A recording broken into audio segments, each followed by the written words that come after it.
One. Hi, I'm Art Bergeron, and the presentation you're about to see is the presentation that I had recorded for showing by Ashland Cable in August.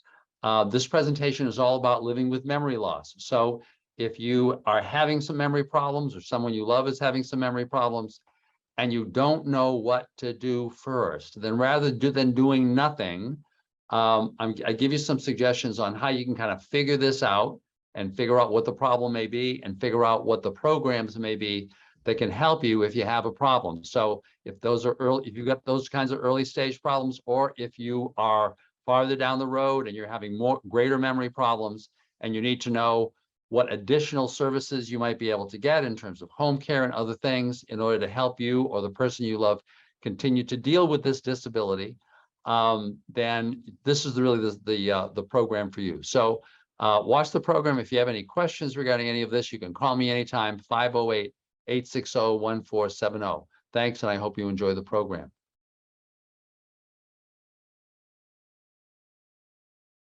Hi, I'm Art Bergeron, and welcome back to the series of seminars that I do regarding seniors. If you haven't watched one of these presentations before, I'm an elder law attorney at Myrick O'Connell. There are 70 of us at Myrick O'Connell, which means I'm lucky we all get to do what we want. I really like doing elder law. And I do this series of presentations to deal with elder law issues, and sometimes, as in this one, to put those issues in the context of like the totality of your life. So today, we're talking about living with memory loss.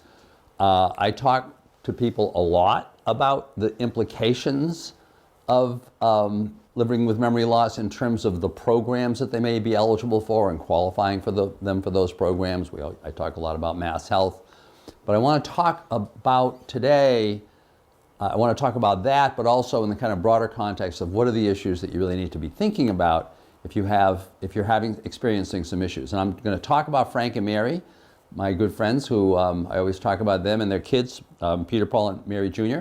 And Frank and Mary's goal in life is very simple. They want to live in their house until they die, be buried in the backyard. The kids are all grown up now, and that's their goal. And so in this example, they own a house. It's worth about $400,000. For those of you who are watching, who are in Nantucket and Martha's Vineyard, obviously, like, add a 1 to that, so it's closer to $1,000,000. But the point is, they've got a house. They've got some savings, but not a lot, of a couple $100,000. Frank's got an IRA of $300,000, so they have total assets of about $900,000. They've been living fine. They've got their house, their mortgage is paid. They're just earning Social Security, a couple $1,000, $3,000 a month. And once again, their goal is simply to live in their house until they die and be buried in the backyard. But the question is, what happens if Mary starts having problems just remembering things? And and Frank is noticing it, but she's around the house, she's repeating more. It's clear that she's developing more issues. And the question is, what should that initial response be? Now, I'm often at the very end of all of this when it's an emergency and, oh my God, what are we going to do? Does Mary need to go to a nursing home? Frank's everything's a mess, right? But right now, for purposes of this presentation, this is just beginning. And this is the usual response. The usual response is for Frank and Mary to both say, and for their neighbors or their friends or their family, say, oh, well, this is really nothing. It's just kind of old age. And, Mary doesn't remember as well. And everybody just kind of lets it go. And that's a possible response. And I saw that response. I started doing elder law after my mother died in a nursing home in 1991. She had been at home with my dad for several years before that, experiencing increasingly severe dementia symptoms. But and by the way, back then, I don't even think we talked about Alzheimer's. I don't think Alzheimer's was kind of in the dialogue. You talked about people getting hardening of the arteries and these little things, but so they didn't kind of talk about what possible things they could do, except that my mother kept getting quieter and quieter and staying home more and more often because she didn't want to be out and she didn't want to be embarrassed talking to other people. And my father who was being very protective, but got more and more frustrated with the fact, well, you know, why can't Irene, my mother's name was Irene, why can't she remember things? And you know, well, one of the issues is they didn't really kind of reach out to talk to, they were afraid to reach out to talk to anybody. So the first thing that you need to do if you're having these issues is you want to really check it out. You know, it may be that there's nothing to them. It may be that professionals will tell you, like your doctor or a neurologist. Your doctor may suggest that you talk to a neurologist.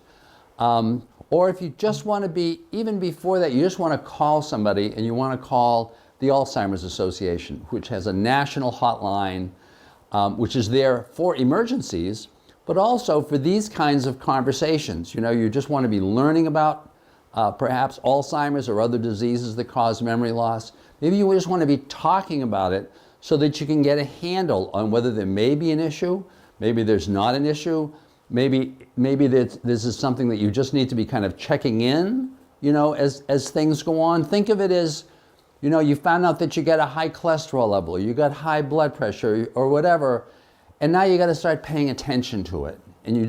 So you just kind of want to know. So you want to talk to these professionals, and by the way, you need to bring it up with your doctor. Don't expect your doctor to bring it up with you, because doctors, you know, primary care physicians, your doctor deals with these kinds of conversations all the time, and a lot of time hates them, because in many of these conversations, he's almost uncomfortable bringing it up because he knows that most of his patients don't want to hear about this. They do not want to even be thinking that they've got memory loss, and so they'll try to hide it.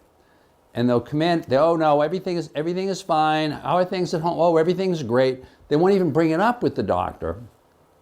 And so the doctor doesn't have a chance to really kind of have a conversation with you about that stuff. So, you know, one of the nice things about, well, one of the nice things about memory loss, that seems like a kind of a non sequitur, but one of the nice things about memory loss is that it happens over time. I mean, the bad part about this is that people have to be dealing with it over a long period of time, but the good thing is that unless you let it get out of hand, it's not a crisis. So talk to those professionals, then take a breath. Just take a breath. So the doctor says, or your neurologist says, yeah, you've got some memory loss problems.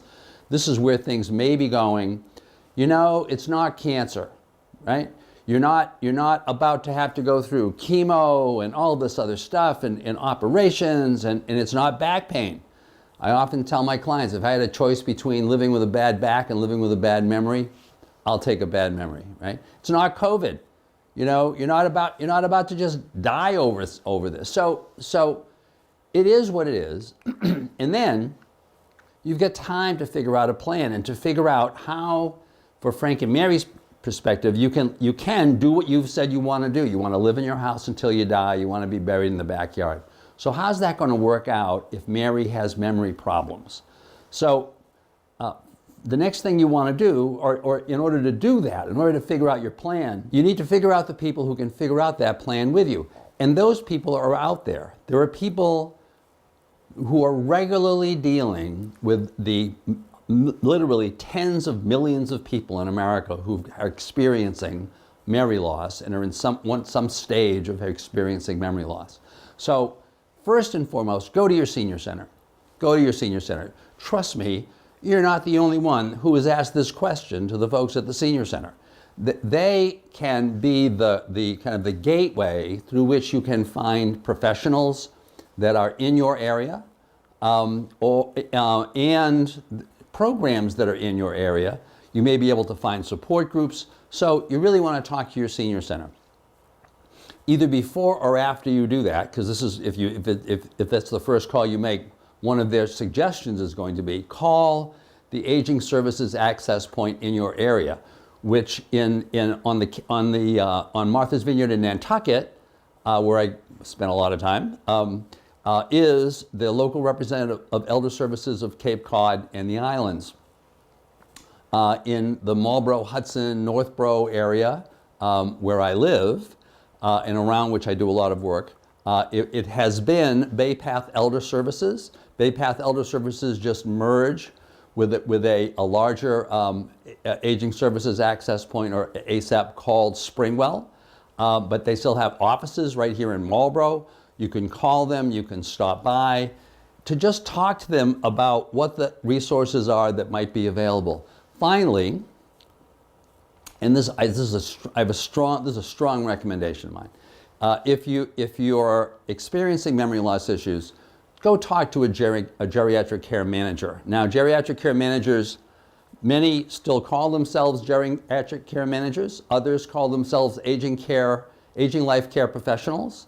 There's been this whole question about branding. What the point is, what these folks do, they are typically social workers or nurses or both, or larger organizations that have both, who are composed of people who really like working with seniors, and so they have a professional background, and their point in life is to help you figure out all of this stuff. So they're going to know all of the home care agencies that can provide some additional care for you at home if you want it. They're going to know a lot of these other professionals. They're going to know the neurologists. They're going to know what the programs are about, and because they're in the field and their job is to basically talk with you and people like you, help you figure out a plan, and then help you execute the plan by finding these other players, they can tell you who's good and who's not. So that you're not saying to yourself, oh, well, I really need some help at home, so what do I do? In the old days, it was like, what do I do? Do I go in the yellow pages? And now it's like, what can I find on Google? Well, that's kind of not the best way to find out necessarily who the best people are in your area. So you want to be talking to those professionals. Now, that geriatric care manager, unless you have long-term care insurance, is going to charge you for that, and that's not going to be covered by your insurance. But I'm telling you, those are the best dollars you are ever going to spend if you're going through memory loss issues, are the dollars you spend on that geriatric care manager. Now you want to figure out a plan. Now, if Mary is in the is just having some memory loss issues, but your doctor is telling you that this may be a symptom of something that's going to be getting worse in the future, then one of the issues, if you're Frank and Mary, that you need to figure out is how do you prepare in case at some point in the future Mary needs more care or Mary needs assistance. Now, if Mary and Frank want to stay in their house, they've got the assets that I went through. So they've got a house, and then they've got cash worth about $500,000. Their income is okay for what is happening with them now, but what if they need more money?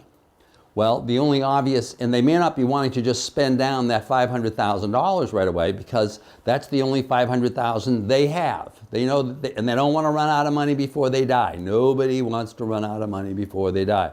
So the question is, can they have a backup so that they can feel they're not going to get stressed out by really dipping into their savings? The best way is their house. If they want to live in their house until they die, then they probably want to take advantage of all the equity that they have in their house in order to take care of some of these problems. Now, there are two ways to do that. One is a home equity line of credit, or a HELOC. The other is a reverse mortgage. I would emphasize that if you have a problem like Frank and Mary's, you want to explore both of these options. The easiest option is the home equity line of credit, because you're just going to be able to go kind of walk into your local bank, and they're going to be able to tell you about that. The reverse mortgage typically is not offered by local banks, so you'll need to reach out to a person who works with the reverse mortgage company. So you want to be kind of talking about that, but I'm going to talk about that a little bit more. But I also want to mention, this may be the point before you decide whether you're going to stay in your home until you die, where you want to decide whether you want to look at other options. You may want to look at is the house that you have, the house where you raised your kids, and it's a terrific house and you got great memories, but it's just too big. It's just too big. So the question is, do you want to shrink? Do you want to get out of that house, get into a smaller house, get into a condominium, get into something that doesn't have stairs, something where you're not going to have as much yard maintenance? This may be the time to think about that. And what that will do also, or what it may very well do, is it will increase Frank and Mary's savings, because you're probably going to be able to buy something for less than than the money you're going to make by selling the house that you have now with no mortgage. So this is really the time to think about that, or to decide whether, given Mary's situation, you want to look at assisted living communities. Assisted living communities that are when my mother died in 1991, this concept of assisted living didn't exist, right? Remember back when those were really a novelty, and now they're like everywhere, and there are more being built all the time. So you may want to shop and see, in many of these assisted living communities, most of the new ones now also have a memory care community within them. So that if Frank and Mary are there and Mary really starts experiencing problems, she can either move to the memory care unit, and sometimes that's kind of an expensive option because now you're having to pay for 2 rents, or in many of these places you can also, the person who has memory problems can participate in the programs that occur in the memory unit. They're more kind of specialized programs really designed for people who have memory problems during the day, but then go back, in this case go back to Frank at night, so you can kind of get the best of both worlds. So you may want to at least explore those. And when you're exploring those, don't start off by saying, oh, I could never afford this. Oh, I could never afford this. What you want to do is you want to check them out and see whether they could meet your needs either now or in the future. Because once again, one of the nice things about all this is you're not in a hurry, right? These are the early stages of memory problems. You're not in a hurry. So check them out, get a sense of the price, and then really sit down and compare what it would cost you in the assisted living versus what it's now costing you. Oftentimes, people, once they do those numbers and they realize that suddenly in assisted living, they've got no food bills because the meals are all there, their transportation costs are much lower, of course their taxes and their insurance all went away, right? Oftentimes you'll find when you compare all of that, the drain on your savings for the rest of your life is pretty comparable to if you stay at home. Finally, you should be aware that if you are in an assisted living community, and it turns out that in this case Mary needs a lot of care because it can be certified by her doctor or nurse or social worker that she needs that care because her memory has gotten worse and she needs pretty regular supervision, then the assisted living payments, the monthly payments, could become tax deductible. So in terms of saving Frank's money, Frank's tax deferred money, his IRA, for a rainy day, he may want to save that until at some point in the future Mary needs this additional care, at which point, if they're living in the assisted living community, the payments for that care may become tax deductible. So he's using his IRA money and using 100 cents on the dollar. Finally, I want to go back to the whole HELOC versus reverse mortgage question. So, excuse me. Once again, either one of these is basically a credit card that you're getting that is secured by a mortgage on your home. So in the case of a HELOC, you're going to the bank and you're saying, okay, I want a line of credit, and if you get that line of credit, it's going to be you're going to sign a line of credit promissory note that's going to be secured by the mortgage, and the rules are going to be that as long as you don't use the line of credit, you're not paying any interest on it. If you do pull out some of the money from the line of credit, at that point, you start paying interest. From then on in, you're going to owe a monthly payment regarding the amount that you have borrowed. That's number one. Number two, the HELOCs typically have a period of time during which you can exercise this line of credit option. It's usually between 5 and 10 years. After that, though, the amount that you owe then needs to get paid back to the bank on a self-amortizing basis. The basis just like a regular mortgage where you're paying principal and interest payments until all the payments are done. Usually that period of self-amortization is fairly short, like another 10 years. What that ends up meaning is that if you've pulled out a lot of the money out of the line of credit, once it converts so that it becomes self-amortizing, the payments you have to make are extremely high. So that may be a consideration for you when you're considering this. The other consideration, and the reason why you want to check this out with your bank, is that ever since the financial collapse a little over 10 years ago, banks have been more constrained about using these and giving the money out unless the senior can demonstrate that their income is sufficient, not just to pay the interest every month, but to pay the self-amortizing piece that would occur after that 10-year period.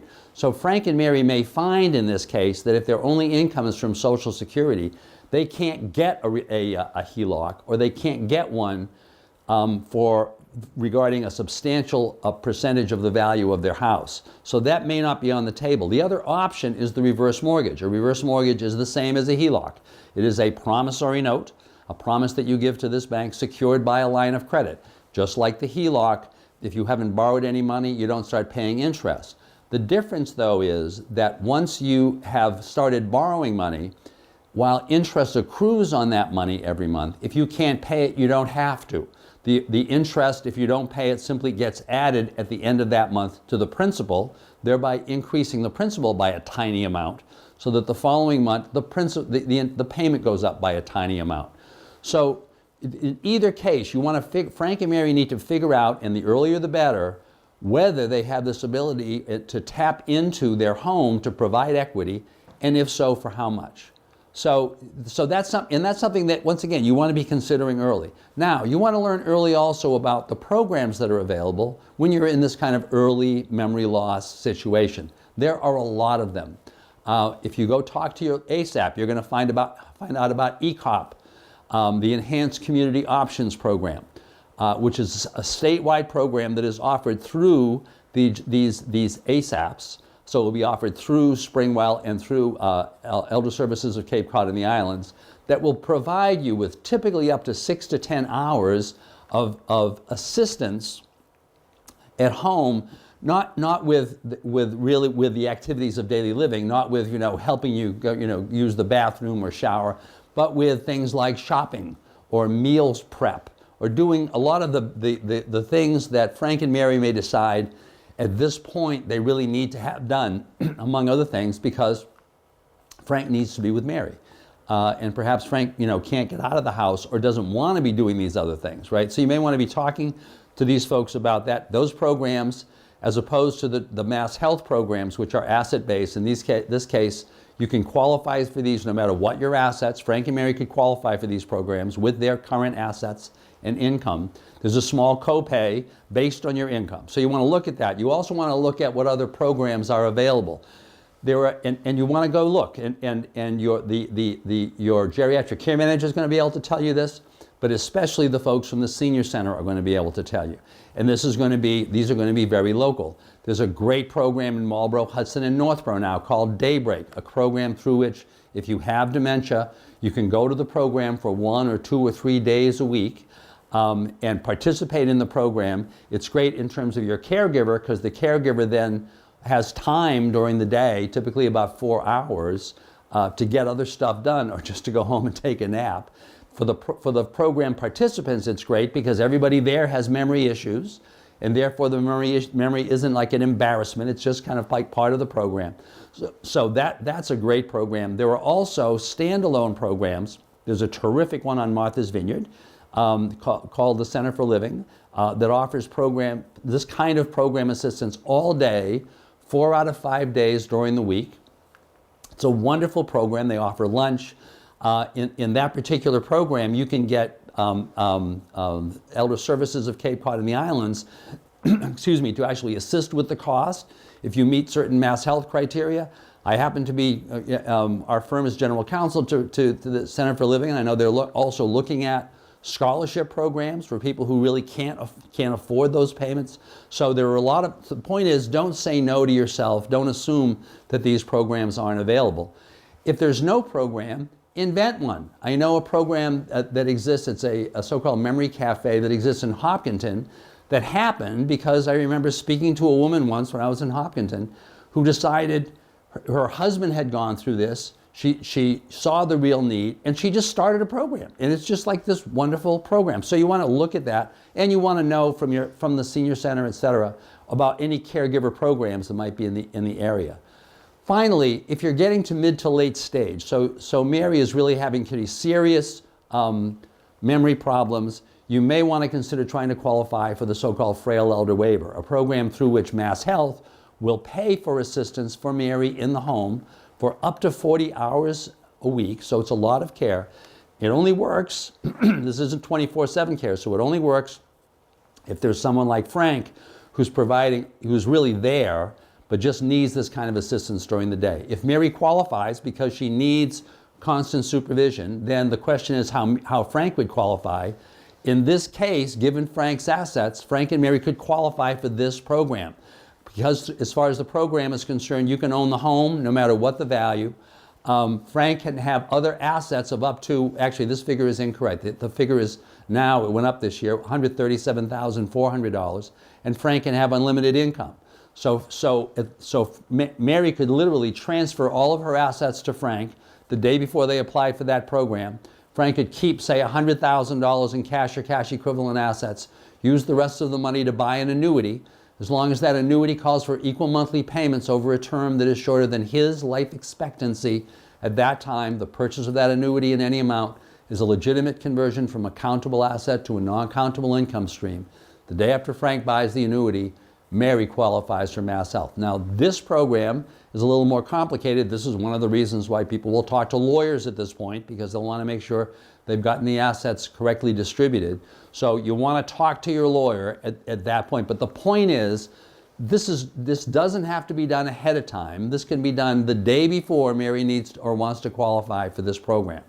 So in general, and by the way, if Mary qualifies for the program, she'll pay no copay on this if her income is less than $2,543 per month, and that number changes every year too.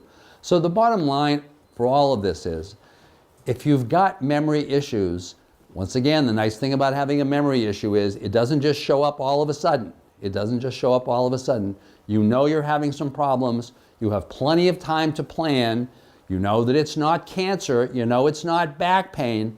You need to be adjusting to the fact that you're going to be having more memory problems, or that your spouse is, and just figuring out a path to get there so that you can live your life until you die. Ideally be buried in the backyard, but at least be buried having had a happy life. So I hope you enjoyed the presentation. If you've got any questions, you can contact me. You can also go to our Facebook page, Elder Law Frank and Mary, not our Facebook page, but our YouTube channel, Elder Law Frank and Mary, to watch this show over again. I hope you enjoyed it, and I'll talk to you again next month. Thank you very much.